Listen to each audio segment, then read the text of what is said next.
video on tips for preparing, planning, and saving money during your travels while you're studying abroad in Europe.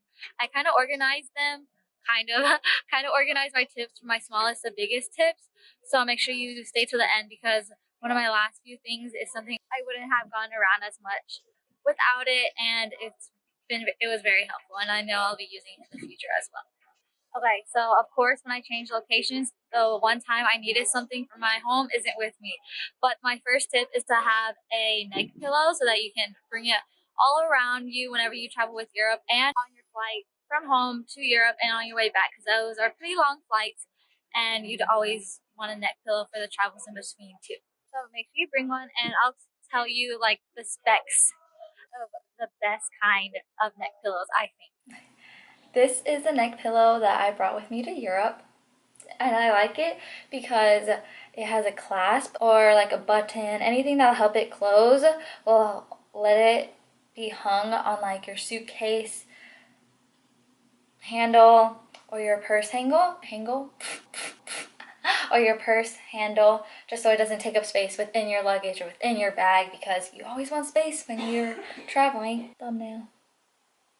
If you know a good brand to find these, comment them down below, because this one is too low, so whenever I actually need to sleep and I'm sitting up, it like makes me bend my neck even more than it could. Basically, I'm like sleeping like this. What's wrong with my neck? It's really soft, so even if I touch it, I like still sink in. So I want one that's high and firm. I need my neck pillows thick and firm. And if you know a good neck pillow brand, comment it down below so all of us will know. Okay, so my next tip is to look at the fine print of your cheap flights, because there are a lot of airlines that when you fly between or inside Europe, that they only include one personal item. So you have to like buy an upgrade for a suitcase or a bag you want in the overhead. So make sure you check that. I know EasyJet, Ryanair, and WOW are really bad about that. And you might think it's a cheap flight, but you still have to buy bags. And make sure if you buy them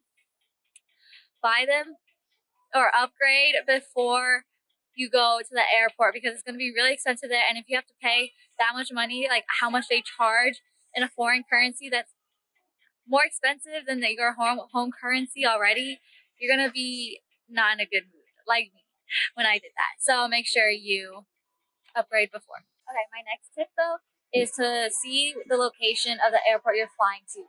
A lot of those cheap flights you got are at really inconvenient airports. So if you're there for such a short amount of time, you might want to spend a little bit more money on your airport so that it's at a closer airport and you don't have to waste more time trying to get from that airport into the city. I know Paris is really bad about that, but Ryanair specifically, their airport is usually BVA, and that is like an hour and a half bus ride from the city. So if you don't want to spend that time in a bus, you shouldn't be going there. It's also just really inconvenient to get to. So a lot of the times when I was in Paris, I went to the other airports because they were easier to get to. Oh no, my nose is gonna run soon. Okay, but I'm gonna try to do this fast. So I had to go from Gatwick Airport in London to Luton. Oh my gosh, my nose is gonna run. I'm not gonna make it. And we had to do that because we took like a round trip to Ireland, just because it's cheaper that way from London to get to Ireland, especially compared to get to Ireland from the mainland of Europe. And I was traveling with this girl during the whole week we were over there, and she was crazy. But basically it was a 3-hour bus ride, right? I had to take like my motion sickness medicine because that's a long car ride for anyone to get sick, I would think. And she was like, you have to take motion sickness medicine. It's only 3 hours. And she already knew I was going to get sick. Like, I get sick really often. She knew that. But she like, she made me so mad. That was so unnecessary. Like, that's such a long car ride. And she was just crazy overall. Like, it wasn't just that. She was bad. So if you want to hear that story, it can be really funny, especially when me and Stephanie are drunk. So I might tell it to you. Like this video if you want to hear that story. But I dropped her so fast after that trip. I dropped Papa like a potato because she was not fun to travel with, because I was over it. Like her, no, she was not okay. And that's like my next big tip, kind of. You need to travel with people that have your traveling style. So like if they're gonna be on a budget too, so that you guys do the same things, like use public transportation, maybe sometimes cook food, or they're gonna travel luxuriously and like stay in hotels and eat at fancy restaurants. You need to make sure that you guys are compatible, not adaptable. Well, adaptable too, but not right now. You have to be compatible, and then make sure you're on the same page about most things, because that was not a nice experience to be with her. But also, if you're going to be traveling with new people, you should be able to sense the way they travel by how they talk about what they've done in their stories. So then you get a better expectation too if you still want to travel with them, so that you know what to expect and like you can adapt to their style or like be in the middle. Because me and Stephanie, we traveled with like our group of Canadian friends and Korean, and they're a little more bougie than us, but we like knew that coming in, so that we were able to like prepare for that trip with more money, like save more money for that trip. So make sure you know their travel style and that y'all are compatible, or you're able to now you can adapt.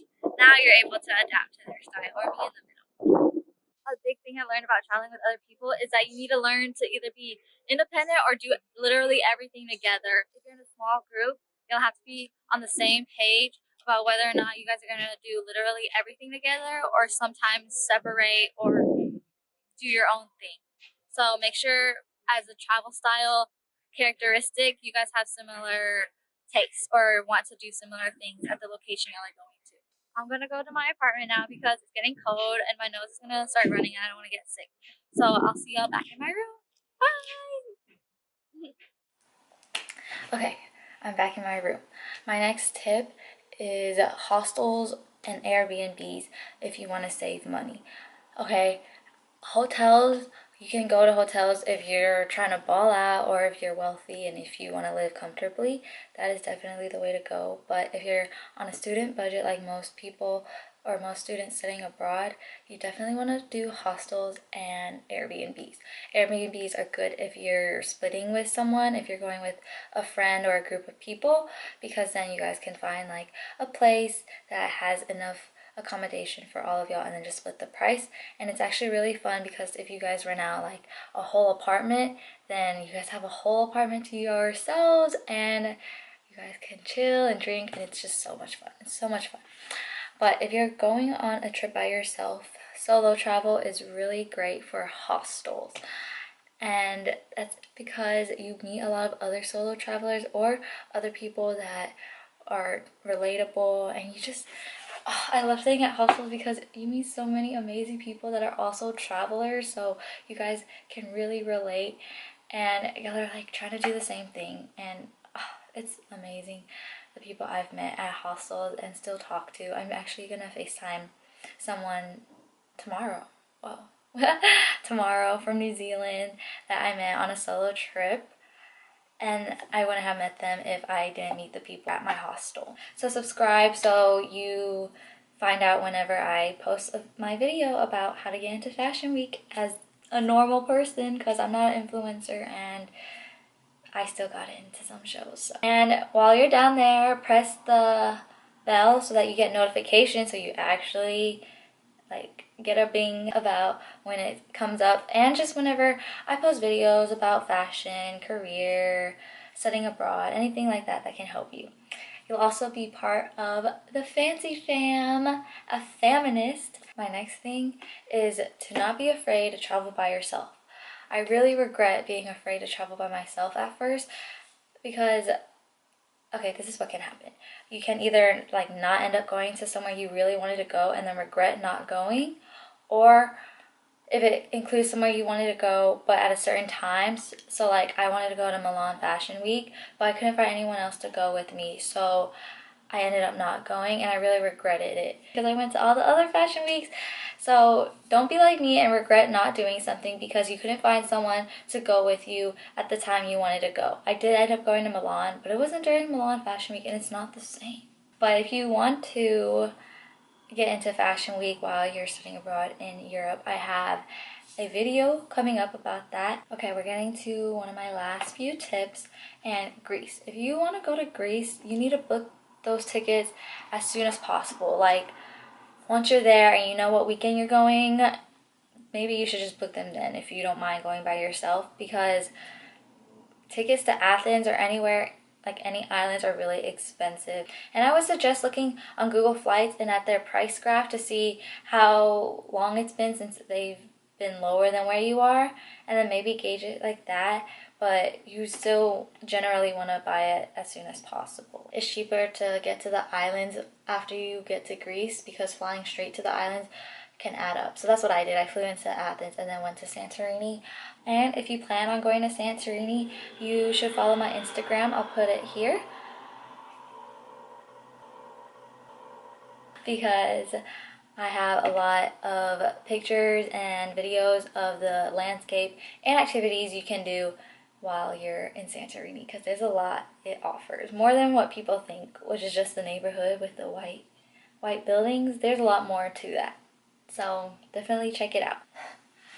Okay, my biggest tip is goeuro.com. If you haven't heard of it, you need to go check it out right now. You just type in the city where you're gonna be traveling from, and then the city you want to go to, and then it compares the prices of trains, airplanes, and buses, so you can compare the different routes and times and stuff like that to see what's best. After that, if it's airplanes that are cheapest, I usually go on Skyscanner as well, just to see if they have even cheaper prices than what Go Euro had. But if you're taking the bus or train, sometimes they're very long within Europe, so I would recommend trying to get like sleeping pills or any medicine that has a sleeping drug in it, just so you can sleep better there. But if you're already going to be taking a medicine, you might as well see if any of those will help you go to sleep. For info on the cities that I went to and things I wish I had known before that you should know before you go to those cities,